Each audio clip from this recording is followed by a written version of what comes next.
Dear students, কেমন আছো সবাই? আশা করি সবাই খুব ভালো আছো। আইটি জি কোশ্চেন ব্যাংক সমাধানে আজকের ক্লাসে তোমাদের স্বাগতম। আজকে আমরা যে প্রশ্ন নিয়ে তোমাদের সামনে আলোচনা করতে চলেছি সেটা হচ্ছে স্থির তড়িৎ অধ্যায়ের লব্ধি তড়িৎ ক্ষেত্র নির্ণয় সংক্রান্ত সমস্যা। যে কোনো বিন্দুতে আশেপাশে যদি অনেকগুলো চার্জ একসাথে থাকে তখন আমরা কিভাবে লব্ধি তড়িৎ ক্ষেত্র নির্ণয় করব। তাহলে আমরা সাধারণত 2টা 3টা বা 4টা বর্গক্ষেত্র হলে বড়জোর বর্গক্ষেত্রের জন্য 4টা চার্জের জন্য তড়িৎ ক্ষেত্র নির্ণয় করে থাকি। কিন্তু চার্জের মান যদি অনেক বেশি হয়, 8টা 12টা হলে কেমন হবে, ঠিক আছে? সেই ক্ষেত্রে তড়িৎ ক্ষেত্র নির্ণয় করতে অনেকেই আমরা ঘাবড়ে যাই বা ভয় পেয়ে যাই বা মনে করি অনেক কঠিন। কিন্তু যদি আমাদের চার্জগুলো আমাদের এলোমেলোভাবে না থেকে একটু সিমেট্রিক ওয়েতে থাকে তাহলে আমরা কিন্তু বেসিক কাজে লাগিয়ে খুব সহজেই তড়িৎ ক্ষেত্রের মান ইজিলি বের করতে পারবো। আসলে ঠিক শুরু করে যাক। প্রথমে আমরা আগে প্রশ্নটা বুঝি কি বলতে চাচ্ছে। যে আমাদের একটা চিত্র দেওয়া আছে, বুঝতে পারছি, বলছে চিত্রে ও বিন্দুতে তড়িৎ ক্ষেত্রের প্রাবল্য বের করতে হবে।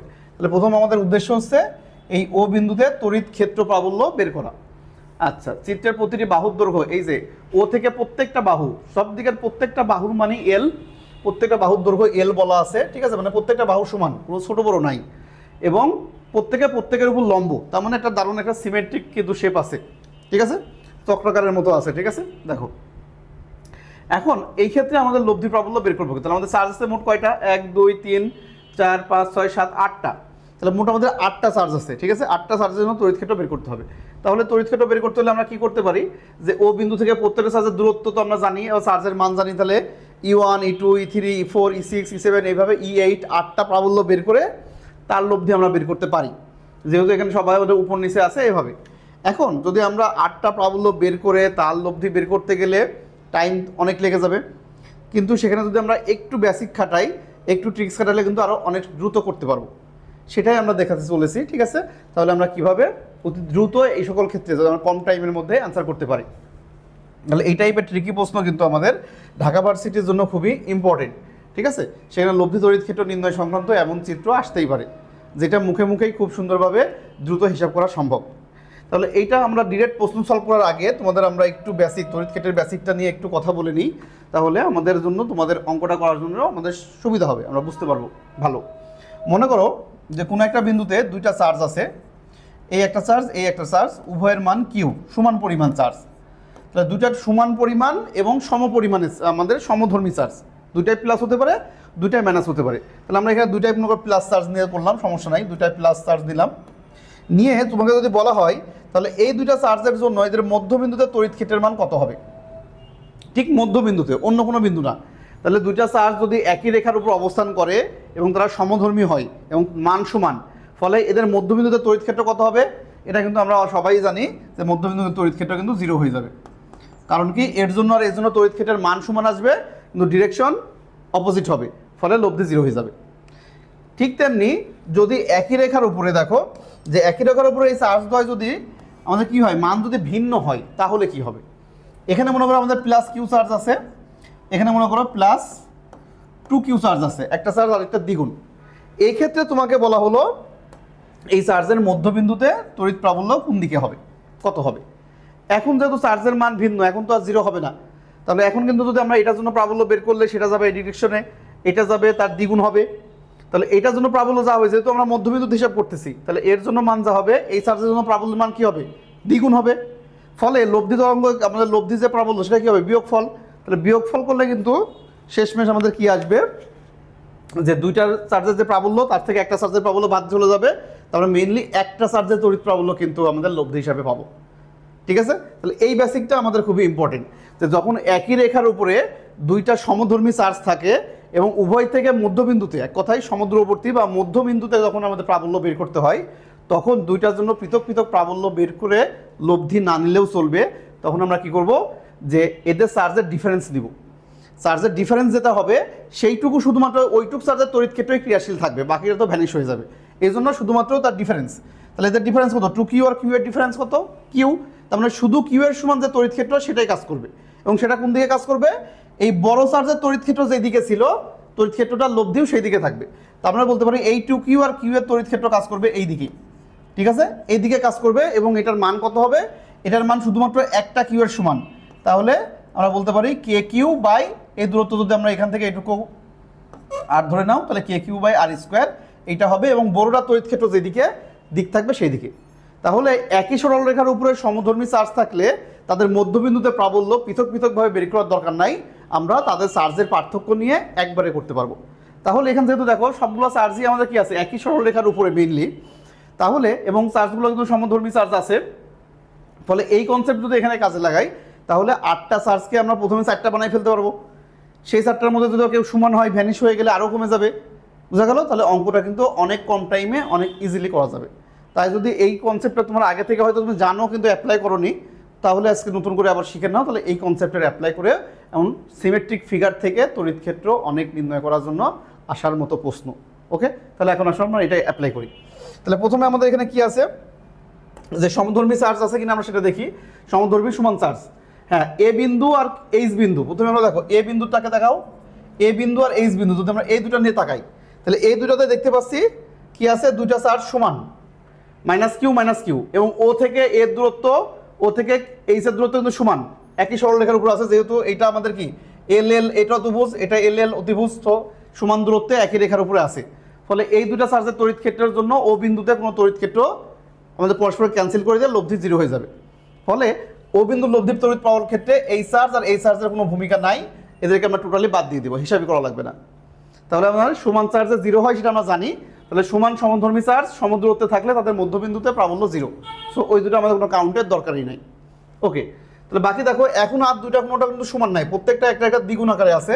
সো আর যেহেতু সমান নাই তখন আমরা কি করব, এই কনসেপ্ট কাজে লাগাবো যে একই সরলরেখা। তাহলে আমরা প্রথমে আসো যে কোনো নিয়ে কাজ করলে আমরা বি আর জি যদি ভাবি, তাহলে বি আর জি একই সরলরেখার উপরে দুটা সমধর্মী চার্জ আছে, এটা পজিটিভ কিউ, এটা পজিটিভ 2Q। তাহলে এই দুটা মিলে কি হবে, একটা লব্ধি তড়িৎ ক্ষেত্র থাকবে, সেটা কত, এই চার্জের যে ডিফারেন্স তার তড়িৎ ক্ষেত্রের সমান, এবং দিকটা কোন দিকে হবে, বড়টার ক্ষেত্রে। তাহলে পজিটিভ চার্জের তড়িৎ ক্ষেত্র সবসময় কোন দিকে হয়, বাইরের দিকে। ফলে এই যে বি আর জি এই দুই বিন্দুতে এই চার্জ, তাহলে এই চার্জ আর এই চার্জের কাজ শেষ, এই দুটো মিলে যে লব্ধি তৈরি করবে সেটা কোন দিকে থাকবে, ও থেকে এই বি এর দিকে, এবং সেটার মান কত হবে, কে কিউ বাই দূরত্ব, তাহলে দূরত্ব ছিল এল, তাহলে কে কিউ বাই এল স্কোয়ার, এইটা হবে কিন্তু লব্ধি প্রাবল্য। তাহলে এটাকে আমি অন্য করে নাম দিলাম E1, ঠিক আছে? তাহলে এই বি আর জি বিন্দু লব্ধি তড়িৎ ক্ষেত্র কাজ করবে ও থেকে আমরা এই বরাবর এইদিকে কাজ করবে, যেটার মান হবে কে কিউ বাই এল স্কোয়ার। ঠিক তেমনি এখন আমরা যে সি আর এফ, তাহলে এই সি আর এফ নিয়ে কাজ করি, তাহলে সি আর এফ এর জন্য আমাদের কি হচ্ছে, এটাও আমাদের 2Q আর কিউ, তাহলে এটাও কি হবে 2Q এর তড়িৎ ক্ষেত্র যেদিকে সেদিকে কাজ করবে, এবং মান হবে কত, শুধু কিউ এর সমান, তো আমাদের চার্জের পার্থক্য কিউ। তাহলে এইটা যদি আমরা বলি, তাহলে এইটা তড়িৎ ক্ষেত্র কাজ করবে এখান থেকে এই বরাবর, ঠিক আছে? তাহলে আমরা এটাকে নাম দিলাম E2, তাহলে এটার মান কত হবে, এটার মান হবে কে কিউ বাই এল স্কোয়ার। ওকে, তাহলে আমাদের এই কিউ শেষ, এটা শেষ, তাহলে বাকি থাকলো আর দুইটা, এই 2Q আর হচ্ছে এই কিউ। তাহলে এই দুটাও কিন্তু একই রেখার উপরে, যদি আমরা এটা সরলরেখা টানি কিন্তু একই রেখার উপরে আছে, যেহেতু এই দুটো এটা একই আমাদের কি হবে সরলরেখা, ফলে এই EOD কিন্তু একই সরলরেখা আছে। পরবর্তীতে তাহলে আমরা কি করছি, এটা 2Q, এটা কিউ, তাহলে এটার লব্ধি তড়িৎ ক্ষেত্র কোন দিকে থাকবে, তাহলে এটার লব্ধি তড়িৎ ক্ষেত্র কিন্তু থাকবে আমাদের হচ্ছে ও থেকে এই দিকে, এই বরাবর, যেহেতু আমাদের এটা পজিটিভ, তাহলে এটা তড়িৎ ক্ষেত্র এবারের দিকেই থাকবে, তাহলে আমাদের এই রেখার দিকে থাকবে, এবং এটা মনে করার জন্য E3 নাম দিলাম। তাহলে E3 কত হবে, কে ইন্টু কিউ, চার্জের মানটা কিউ। এখন দেখো দূরত্ব কিন্তু এখন এল স্কোয়ার হবে না, এই সকল জায়গায় কিন্তু চার্জের থেকে দূরত্ব এল ছিল, কিন্তু এখন দূরত্ব কোনটা, এখন দূরত্ব তো আমাদের এইটা, এখান থেকে এইটুকু, তাহলে এটা কিন্তু আমাদের অতিভুজ, এই সমগ্র ত্রিভুজের অতিভুজের সমান, তাহলে কিন্তু দূরত্ব কিন্তু ফ্যাক্ট, দূরত্ব সবসময় যে এল আমাদের বাহুর দূরত্ব তা না, কর্ণ হলে কর্ণ বরাবর সেটা দেখতে হবে। তাহলে আমাদের এটা বড় ক্ষেত্র ভাবলে কর্ণ, আর ত্রিভুজ হলে অতিভুজ, একই কথা। তাহলে এটা আমরা কত পাচ্ছি, 2L স্কোয়ার, তাহলে আমাদের √2L তাকে স্কোয়ার করে দিলে 2L স্কোয়ার, তাহলে কে কিউ বাই 2L স্কোয়ার। ওকে, তাহলে ফাইনালি এই 8টা চার্জের মধ্যে 2টা চার্জ টোটালি ক্যান্সেল, আর বাকি 6টা যুগ আমাদের জোড়ায় 3টা তড়িৎ ক্ষেত্র সৃষ্টি করছে, E1 E2 E3। এখন এই 3টা লব্ধি দিলেই কিন্তু আমাদের ফাইনাল লব্ধির মান পেয়ে যাচ্ছি। তাহলে এই 3টা লব্ধি আমরা কি করতে পারি, যেহেতু এখানে আমাদের কি আছে, এই E1 আর E2 লম্ব আছে, আর এটা আবার তার মাঝখানে 45 ডিগ্রি অ্যাঙ্গেলে আছে, সো এখানে কিন্তু আমরা উপাংশ করার কোনো দরকার নাই, আমরা কিন্তু এই নর্মাল করলেই তাড়াতাড়ি মান পেয়ে যাবো, কারণ E1 আর E2 এর লব্ধি কিন্তু এই রেখার উপর থাকবে, তারপর তারা আমরা কি হবে, একই দিকে হলো যোগ, ভিতর দিকে হলে বিয়োগ, সরাসরি করতে পারছি। সো এখানে কিন্তু আমাদের উপাংশ সূত্র নিয়ে আসার কোনো প্রয়োজন নাই। তাহলে আসো প্রথমে এই E2 আর E3, তাহলে এই দুটার লব্ধি যদি হয়, তাহলে আমরা বললাম এটার লব্ধি কত হচ্ছে, E4 নাম দিলাম, E1 আর E2 লব্ধি, তাহলে এরা পরস্পর 90 ডিগ্রি কোণে আছে, তাহলে E1 square plus E2 square. আর যেহেতু উভয়ের মান সমান, তাহলে দুটা সমান ভেক্টর যদি লম্ব হয় তাদের লব্ধি কত হয়, তাদের মানের √2 গুণ, তারপরে আমরা সরাসরি বলতে পারি যে √2 ইন্টু KQ/L স্কোয়ার। তাহলে এই E1 আর E2 এর লব্ধি হবে কত, √2 KQ/L স্কোয়ার, যেটা কোন দিকে কাজ করবে, এদের মধ্যবর্তী অঞ্চলে, সো এদিকে কাজ করবে। তাহলে আমাদের E4, তাহলে E4টা কিন্তু এই বাহুতে আছে।